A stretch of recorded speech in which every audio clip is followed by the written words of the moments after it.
Hello guys, অবশেষে আমার delivery blog, মানে ঠিক ডেলিভারি ব্লগ বলবো না, আগের দিন পরের দিন সব মিলিয়ে মিশিয়ে একটা ছোট্ট ভিডিও করার চেষ্টা করছি, সেটাই তোমাদের সাথে আজকে তুলে ধরবো। চলো স্টার্ট করা যাক। গুড মর্নিং গাইজ, আজ হচ্ছে 23 মে 2025। এত ডিটেলসে বলছি কারণ হচ্ছে কালকে আমার ডেলিভারি, মানে 9 মাস আমি যার জন্য অপেক্ষা করেছি, কালকে অবশেষে আমি তাকে দেখতে পাবো। ভীষণ এক্সাইটেড, ভীষণ নার্ভাস, সব কিছু মিশিয়ে একটা, ঠিক আছে, ভয় সেরকম পাচ্ছি না, কিন্তু একটা ছোট্ট নার্ভাসনেস কাজ করছে, আর কিচ্ছু না। তাও সবসময় কাজ করছে না, যখন যখন ভাবছি তখন তখন কাজ করছে। আর এখন বাজে হচ্ছে প্রায় 11টা। আমি আজকে প্রচণ্ড ঘুমিয়েছি, প্রায় 10টা অবধি, 10:30 অবধি ঘুমিয়েছি, কারণ আজকে এসছে হলো আমার বুনু। কালো কালো লাগছে, বোঝা যাচ্ছে না। যাই হোক, এই কারণে দুজন মিলে প্রচন্ড ঘুমিয়েছে, আর ওয়েদারটাও খুব ভালো। আর আমি জানি না কবে আবার এরকম শান্তির ঘুম ঘুমাতে পারবো, ওই জন্য আজকে ঘুমটা ঘুমিয়ে নিয়েছি। আর হচ্ছে আজকে বড় ব্লগ করার আর একটা কারণ হচ্ছে আমি সবকিছু আর কি স্টোর করে রাখতে চাই, যে আগের দিন কি কি ফিল হয়েছিল, কালকে কি কি ফিল হবে। তো দেখা যাক কতটা কি করতে পারি, আর যতটা করতে পারবো সবটা তোমাদের সাথে শেয়ার করবো। এটা হচ্ছে ঘরের অবস্থা পুরো, হ্যাঁ খুব বাজে অবস্থা।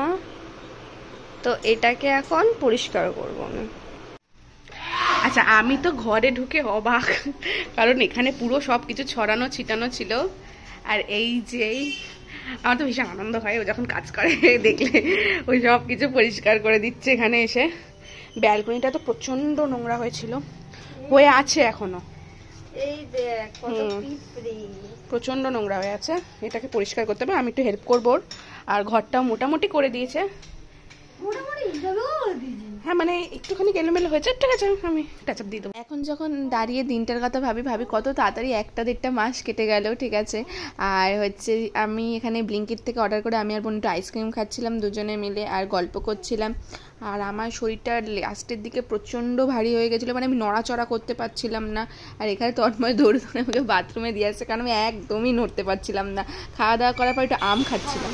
ও ভাল লাগছে, তাকে বল তো কি করছিস।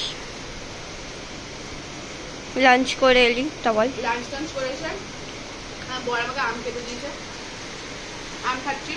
আমার ভীষণ মিষ্টি ক্রেভিং হয়, খাওয়ার পর ইদানিং প্রেগনেন্সি চলে। লাস্ট দিন আমি ভেবেছি বাইরের মিষ্টি খাবো না, আম ফল টল একটু খাবো। আমার মেয়ে জন্মের দিন তো বৃষ্টি হয়নি, বাট আগের দিনকে বৃষ্টি হয়েছে। পরে যে কটা দিন আমরা নার্সিংহোমে ছিলাম প্রায় বৃষ্টি হয়েছে, বাড়ি আসার দিন বৃষ্টি হয়েছে। প্রচুর না না ভালো, এখানে এটা ছিল না। হ্যাঁ, ব্যাপারটা হচ্ছে পুচু না প্রত্যেক দিন এই সময়টা একটু ওই নড়ে, তো আজকে নড়ছিল না, তাই বললাম দি যতই হোক ও তো বাঙালি। আচ্ছা, ও গান শুনলেই ও নড়বে, ও গান চালানো হয়েছে এখন পাগলু, আর ওর একদম সেই মাস্তি টাইম অন। তুই কিছু বলতে চাস? হ্যাঁ না, আজকে আমাকে অনেক হেল্প করে দিয়েছে। আচ্ছা, এই সাদা কাপড়টা আমরা কিনেছিলাম, মানে যখন কিনেছিলাম প্রচন্ড মার ছিল, আমি তো ভাবলাম এটা সুতির না, এত মার ছিল আমি বুঝতেই পারিনি। মা কিনে পাঠিয়েছে এটা বোনের হাত থেকে। আর আমরা যে নার্সিংহোমে ভর্তি হচ্ছি সেখানে সাদা কাপড় নিয়ে যেতে বলেছে, আর কিছু নিয়ে যেতে বলেনি। তো ব্যাপারটা হচ্ছে, তো আজকে এই মাত্র ওয়াশিং মেশিনে দিয়ে দিয়েছিল, তো আমার প্রচুর মার বেরিয়েছে। এখন হালকা করে মেলে দিয়েছি, প্রায় শুকিয়ে গেছে, জাস্ট হালকা করে মেলে দিয়েছি। এবার হচ্ছে সব প্যাকিং ট্যাকিং করবো, ব্যাস, তারপর কালকে সকাল সকাল। এখন বাজে হচ্ছে প্রায় 9টা। হঠাৎ করে না আমি রিয়েলাইজ করলাম আমার কেমন ভয় ভয় করছে, মানে এতদিন তো ভয় করতো না, মানে আজকে সকালে উঠতেও ভয় করছিল না, এখন হালকা হালকা ভয় করছে, একটু দেখি একটু যাই না, ভয়টা কোথায় গিয়ে বাড়বে। শুশু শুশু করছে পেটের ভেতরটা, সত্যি কথা বলতে গিয়ে। আমার বোন প্র্যাকটিস করছে যে ও কিভাবে ঘুম পাড়াবে। তুমি আমার প্রিন্সেস, সে পারো। কি দিয়ে প্র্যাকটিস করছিস একবার দেখা। সে পারো, সে পারো, সে পারো। আমার কাটলিছ কেন? তোমাকে আমি বিকেলবেলা ঘুরতে নিয়ে যাবো, চলো।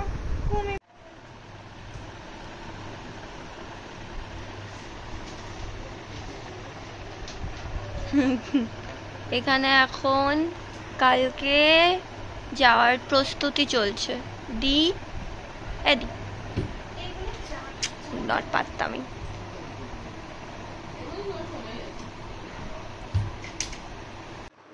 এখন বাজে হচ্ছে 12:30। এখন বাজে হচ্ছে 12:30। আমি ভালোভাবে স্নান টান করে ফ্রেশ হয়ে খাওয়া দাওয়া করে নিয়েছি। একটা জিনিস দেখো আমার এখানে না কেমন কালো কালো স্পট পড়েছে, এগুলো ছিল না।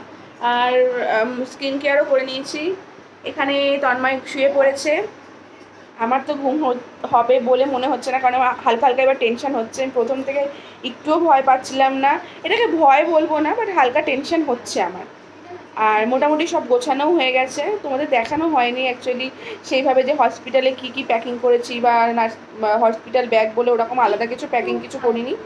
মোটামুটি যা নিয়েছি আর যা লাগবে পাশে তন্ময় আমাকে দিয়ে দেবে আর কি। তো চলো আজকের জন্য টাটা, দেখা হচ্ছে অন্য ভিডিওতে। জানি ভিডিওটা ভীষণই ছোট্ট হয়েছে, বাট আমি এটা এই মেমোরিটাকে আর কি স্টোর করে রাখতে চেয়েছিলাম, ওই জন্যই ভিডিওটা করা। কালকেও চেষ্টা করবো পুরোপুরি বড় ব্লগ করার। আর ব্যাস, যখন তোমরা ভিডিওটা দেখছো হয়তো সব কিছু কমপ্লিট হয়ে গেছে, কারণ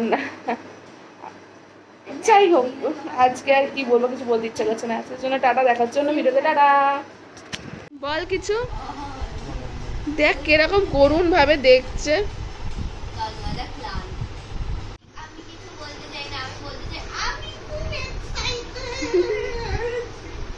অবশেষে সেই দিনটা এসে দাঁড়ালো, মানে আমার ডেলিভারি যেদিনকে হবে সেদিনকে আমি সকাল 7টার মধ্যে হয়তো আমি বোন আর তন্ময় গাড়ি করে পৌঁছে গেছিলাম। আর সকলেই একটু পরে এসেছিলো, কারণ বাড়িতে সব রান্না বান্না করে তারপর গুছিয়ে আসছিলো। আমার ডেলিভারি কিন্তু একদম সকাল সকাল হয়েছে, আর পুরো এক্সপিরিয়েন্সটা আমি তোমাদের সাথে শেয়ার করতে ভীষণ এক্সাইটেড। মানে আমার মধ্যে অনেক কিছু বলার আছে, আমি সবটা তোমাদেরকে বলতে চাই। আর এই হলো সেই মুহূর্ত যেখানে আমাকে নিয়ে যাচ্ছে অপারেশন রুমে, আর সবাই বাইরে ছিল। আমি অপারেশন রুমের বাইরে দাঁড়িয়ে বলছি আমার বরকে একবার ডেকে দাও না গো, আমি একবার দেখবো। যাই হোক সব দেখা টাকা হলো, কথাবার্তা হলো, আর আমাকে নিয়ে গেল। আর বেশি মানে আমি এক্সপিরিয়েন্সটা যখন শেয়ার করবো না তোমাদের সাথে আমি বলবো, মানে বেশিক্ষণ লাগলো না, মানে 15-20 মিনিট হয়তো। তারপরে আমি আমার বাচ্চার আওয়াজ শুনতে পেলাম।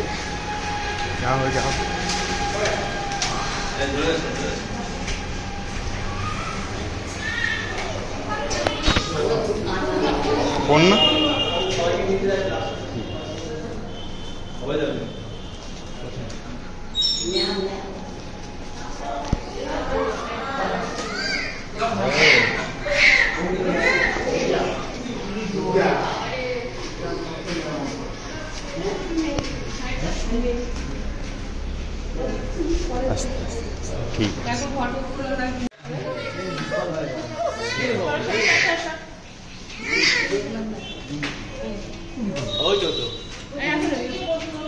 তুমি দেখেছো?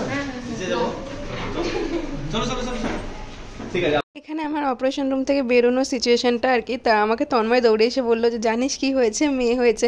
তাই বললাম হ্যাঁ জানি, আমি দেখেছি। মানে ওর সাথে গল্প করছিলাম, পাশ দিয়ে ডাক্তার বলছিল এত কথা বলো না কিন্তু বমি হয়ে যাবে। তো আমি তারপরে চুপ হয়ে যাই আর কি, কিন্তু আমি সবাইকে হাই হ্যালো করছিলাম আর কি। মানে আমি মনে মনে হাসার চেষ্টা করছি, কিন্তু আমার মুখটা খুলছে না, এরকম একটা সিচুয়েশান আর কি। কিন্তু আমার পুরো জ্ঞান ছিল, আমি সবাইকে কথা বলছিলাম, সবাই আমাকে জিজ্ঞেস করছিলো কেমন লাগলো। আমি একটু লাগেনি, বলে ভয় লাগেনি, আমি না লাগেনি, ঠিক আছে এই আর কি। এইসব করছিলাম, সবাই কথা বলছিল। দেখো আমি আবার এখানে হাই বলছি, মানে দেখেছি ভিডিও করছে, আমি বললাম হাই। তো এই তো এইভাবেই সবটা গেল আর কি। আমি ভীষণ খুশি। আর একটা কথা বলে রাখি, তোমরা অনেকেই জিজ্ঞেস করেছো যে বাবু আর আমি কেমন আছি। দুজনেই ভালো আছি আমরা। আর এখন যখন আমি ভিডিও করছি আমার পাশেই শুয়ে আছে, আর হয়তো তোমরা ছোটোখাটো আওয়াজও শুনতে পেতে পারো। নার্সিংহোম থেকে কিছু কিছু জিনিস নিয়ে আসতে বলা হয়েছিল, সেগুলোই তন্ময় এখানে কিনে আমাকে দিয়ে আসছে সাথে সাথেই। আর তারপরে তো আর সেরকম ফুটেজ নেওয়া হয়নি, একদম যেদিনকে ছুটি দিয়ে দিয়েছিল, মানে আমাকে 3 দিন রাখা হয়েছিল, তারপরে ছুটি দিয়ে দিয়েছিল। তো সেদিনকার ফুটেজ এগুলো। এখানে আমাকে মা নিতে এসেছিলো, আমি যাচ্ছিলাম আমার বাপের বাড়িতে। আর এই যে আমি কিন্তু পুরো সুস্থ। আমি বলছিলাম আমার কিছু লাগবে না, আমি হেঁটেই চলে যাবো, কিন্তু সবাই আমাকে বললো না না এরকম করলে হবে না। তো এখানে আমি আমার ননদের সাথে মানে আমার তন্ময় দিদির সাথে আর কি ভিডিও কলে কথা বলছিলাম। এইখানে তো গাড়িও চলে এসছে আর পুচুকে একদম রেডি করে নেওয়া হয়েছিল। এই কিছুক্ষণ বসতে না বসতে গাড়ি চলে এসেছিলো, তারপরে আমরা গাড়ি করে চলে যাই। আর ওইখানে বোন কিন্তু সুন্দর সারপ্রাইজ রেডি করে রেখেছিল। এখানে সবাই ভিডিও কলে দেখছিল পুচুকে, আর আমি জানতাম না যে সারপ্রাইজ রেডি করে রাখবে ও। এখানে তন্ময় আগে চলে এসেছিলো বাইকে, আমরা পরে এসলাম গাড়িতে। আর এসে কিন্তু আমরা সবার আগে ঠাকুমার ঘরেই ঢুকেছিলাম। কথা বলতে সবাই এত খুশি ছিল, সবার খুশি দেখে আমিও প্রচণ্ড খুশি হয়ে গেছিলাম। মানে আমার এত ব্যথা বেদনা যন্ত্রণা আমি সবটা ভুলে গেছিলাম। আর সব থেকে বেশি খুশি ছিল আমার ঠাকুমা, মানে বড়মার মুখটা দেখলে শুধু তোমরা দেখতে এত খুশি ছিল, কারণ উনি প্রথম থেকে চেয়েছিল যাতে একটা মেয়েই হয়। ছেলে মেয়ে সেরকম পার্থক্য নেই আমি জানি, তবুও আর কি মা চেয়েছিল মেয়ে হতে, আর মেয়ে যেহেতু হয়েছে মার মুখে অদ্ভুত একটা হাসি। আর এই তো মাসি বরণ করে নিচ্ছে পুচকুকে, আমরা সবাই মিলে ঢুকছি। মা বলছিল তুই কোলে নে, আমি বলছি না আমি কোলে নেবো না, তুমি কোলে নিয়ে ঢোকাও। তো এই তো মা কোলে নিয়ে ওকে আসছিল। তো ভিডিওটা এখানেই শেষ করছি, দেখা হচ্ছে অন্য কোনো ভিডিওতে। ভিডিওটা ভালো লাগলে লাইক কমেন্ট শেয়ার করে দিও। আজকের জন্য টাটা।